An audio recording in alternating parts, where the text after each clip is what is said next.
and once I close the water tap, water will not be able to come out, so this will become closed. Another definition is system.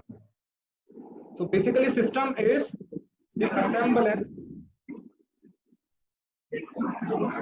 of particles.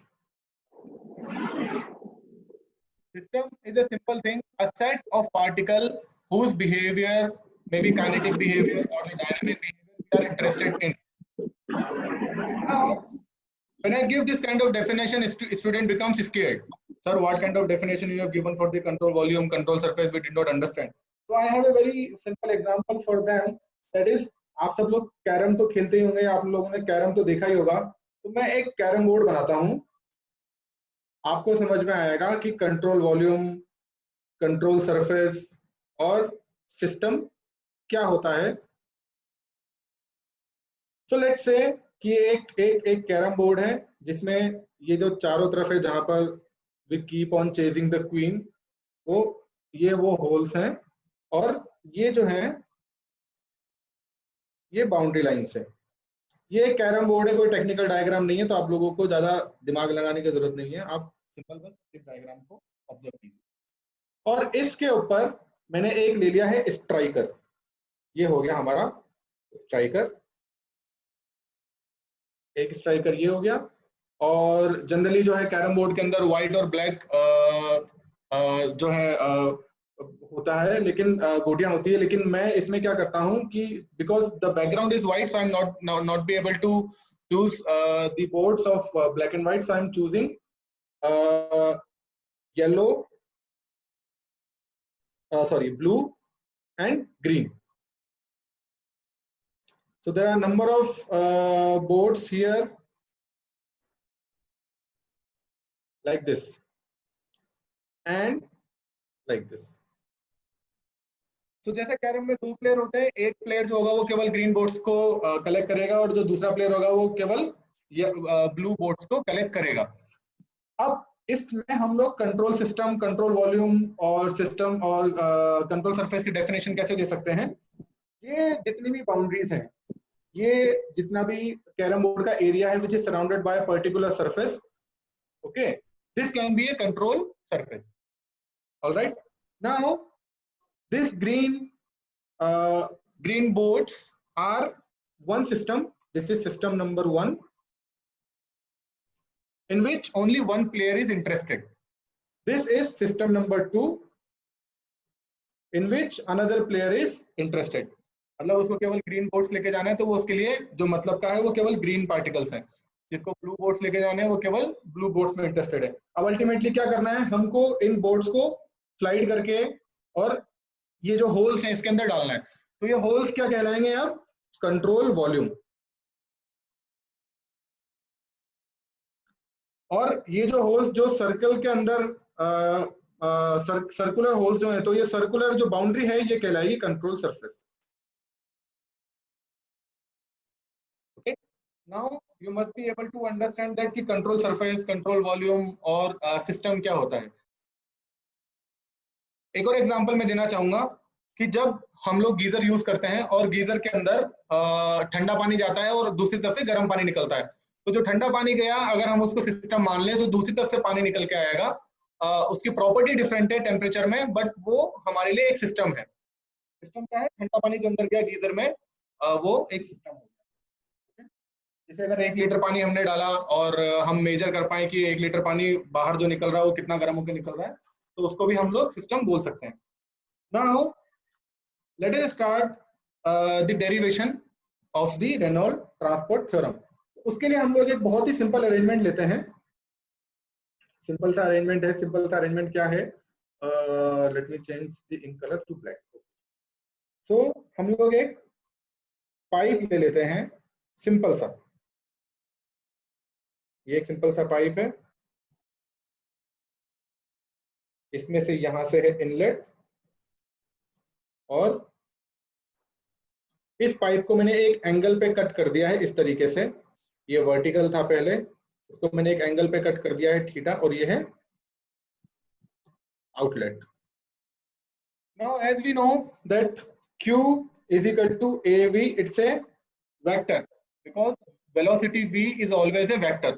सो अगर यहाँ पर इस pipe पर एक ये जो cross section area है, यहाँ पे ये जो क्रॉस सेक्शन एरिया है A, area is also a vector property. Okay, you must be aware कि जिस भी प्लेन में होगा उसके परपेंडिकुलर ये प्रोजेक्ट करता है।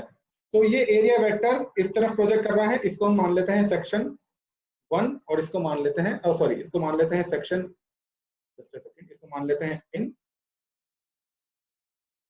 ये है इन और ये है out. area vector is projecting outside, so I will call that A in, and velocity is entering inside, so I will call that B in. Here the area vector and velocity vector are at an angle, so ये अगर area vector है A in और ये velocity vector, because which is projecting perpendicular to this plane, and velocity vector is coming out B in. So basically if we derive discharge out of these two inlet and outlet, this will be A in dot product V in, and these are opposite, so this will be a minus sign, because dot product of this will be A in dot V in cos 180. All right, so this will be minus A in V in. That means in the Reynolds transport theorem, whatever is going inside will be containing negative sign. All right, and whatever is coming outside here, whatever is coming outside, that is A in V in angle theta cos theta. Let's say it becomes perfectly perpendicular, so both will be in the simple plane and theta will be 0. Then this discharge which is coming out will be A in into V in simply with a positive sign. So with this, whatever goes in becomes negative, whatever comes out becomes positive. Let us establish Q net. So the Q net will be Q out minus Q in.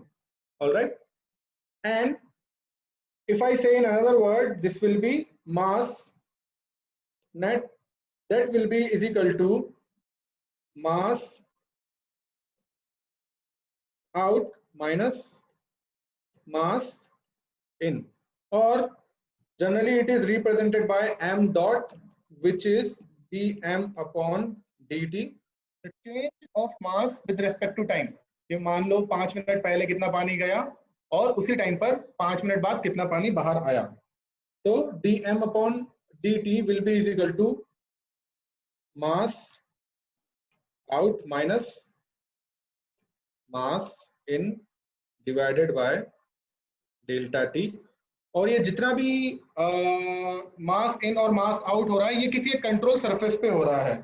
Alright, ये control surface था, जैसे यहाँ पर एक और एक control surface था, ये इसी के रेस्पेक्ट में हमने देखा, तो इसलिए हम इसको लिखेंगे यहाँ पर control surface.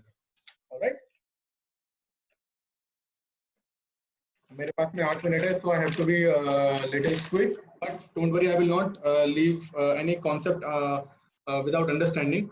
So if over a duration we have to see the change, so the integration of this, okay, if I multiply this dm upon dt with time, so we will see the change over the duration. That will be, just recall that earlier here we have represented mass with, that is extensive property. So over a duration, zeta will be integration over control surface. Mass in and mass out can be represented by n, rho, v and a vector dA. All right, ये कैसे आया, क्योंकि आप ये ध्यान रखिए q is equal to आपका होता है av. ऑल राइट, तो ये v वहां से आया है, a जो है ये यहाँ से आया है, और आपको ध्यान होगा मास को हमने लिखा था रो इनटू वॉल्यूम। ऑल राइट, तो ये रो और v वहां से। Okay, now if we see the change, let us assume that the fluid is compressible like air which get compressed. So whatever goes in does not always comes out, just like a tire. Tyre में आप जितनी हवा भरते हो पूरी उतनी की उतनी बाहर नहीं निकलती है, कुछ जो है टायर के अंदर भी रह जाती है कंप्रेस होके। या फिर आपने कभी कभी ये भी देखा होगा कि जो एयर की प्रॉपर्टी होती है वो एक्सपैंड होने की भी होती है और कॉन्ट्रैक्ट होने की भी होती है। फॉर एग्जाम्पल आज आप सुबह गए हवा भरवाने के लिए और आपने 33 PSI आपने हवा भरवाई, बट आप धूप में जब चलेंगे तो देखेंगे कि शाम को जो है प्रेशर इंक्रीज हो गया, because air expands its volume and contracts its volume. So let us assume that this fluid is also having properties of changing the characteristics of the extensive property. So this is inside a volume, control volume. Let's say this was the fluid packet at time t1 and this was the fluid packet at time t2. This was the fluid packet at time T2. इसको और अगर simple example से समझना है तो आप इसको ऐसे समझ सकते हैं कि हमने गीजर के अंदर ठंडा पानी डाला, कुछ पानी गर्म होना शुरू हुआ और कुछ पानी गर्म होकर बाहर आना शुरू हुआ। ऑलराइट, तो यहाँ पर जो है एक्सटेंसिव प्रॉपर्टी इस सेक्शन में डिफरेंट है, इस सेक्शन में डिफरेंट है और इस सेक्शन में डिफरेंट। तो यहाँ पर हम इसको मान लेते हैं सेक्शन 1, इसको मान लेते हैं सेक्शन 2, इसको मान लेते हैं सेक्शन 3। ठंडा पानी, मैं इसको जनरली ऐसे एक्सप्लेन करता हूँ, ठंडा पानी, गुनगुना पानी और गर्म पानी। अगर एक गीजर को हम कंट्रोल वॉल्यूम मान लेते हैं और एक ठंडे पानी वाले वाटर टैप को ओपन करके उसके कंट्रोल सरफेस को ओपन करके और गर्म पानी को बाहर निकाले तो ये उसकी कैरेक्टरिस्टिक होगी। तो इस टाइम पे जो सिस्टम है, यानी कि ये जो सिस्टम है assemblance of the particle in which we are interested, इसकी जो एक्सटेंसिव प्रॉपर्टी है सिस्टम, इसको हम लिख सकते हैं at any time limited delta T is equal to 0, यानी कि हमने बहुत छोटा टाइम मान लिया, delta T is equal to 0, zeta यानी कि extensive property at T plus delta T minus zeta at T. ठीक है, यहां पर जो है T2 की वैल्यू है T प्लस डेल्टा टी और T1 की वैल्यू है T। मैं यहां पर लिख देता हूं T2 is T plus delta T and T1 is equal to T that divided by delta T. Simple है। तो हम जनरली इसकी एक्सटेंसिव प्रॉपर्टी का चेंज देख रहे हैं कि इनलेट पर और आउटलेट पर कितनी होगी। So at time t eta t was eta 1 plus eta 2। ये देखिए यहां पर एट टाइम t1 ये था extensive property 1 plus extensive property 2 and at time t plus delta t eta t plus delta t was eta 2 plus eta 3। बस अब कुछ नहीं करना है हमको, सिंपल सिस्टम की प्रॉपर्टी देखने के लिए इसमें इसको इन टर्म्स को रिप्लेस कर देना है। Limit delta T tends to 0 theta theta 2 plus theta 3 minus theta 1 plus theta 2 bracket में divided by delta T. So this is at t plus delta t and this is at t. So basically the change extensive property, just remember extensive property can be anything. It can be volume which is directly related to mass. It can be kinetic energy like that. So change in extensive property with respect to time can be written as d zeta upon dt is equal to limit delta t tends to 0